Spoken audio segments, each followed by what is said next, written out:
akan kami hadirkan untuk Anda. Kita ikuti informasi pertama, pemirsa. Upaya evakuasi badan kapal KM Glory Mary yang menabrak karang di perairan Talaut terus dilakukan menggunakan kapal tugboat. Upaya menarik kapal belum membuahkan hasil.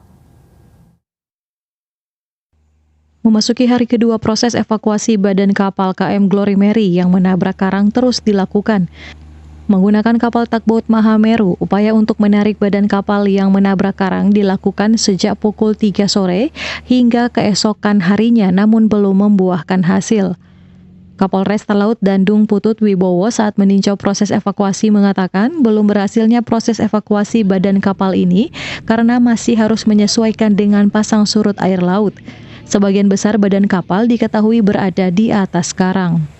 Bantuan dapat disampaikan dan dari Pak Pendeta tadi juga dikatakan juga air ini tidak bisa diprediksi kapan naik dan turun karena cuaca yang terjadi di Kepulauan Talaut sekarang ini sangat ekstrim sekali. Kenapa saya katakan sangat ekstrim? Tiba-tiba air bisa pasang, tiba-tiba bisa turun, kadang panas dan juga tiba-tiba hujan juga disertai dengan panas. Namun kalau dilihat dari estimasi air ini air tidak akan naik lagi, malah justru akan berkurang. Kalaupun nanti naik lagi, pasti dini hari ataupun mungkin pagi hari, kita berdoa kiranya Tuhan Yesus memberkati air ini bisa naik kembali dan kapal bisa berlayar ke tengah.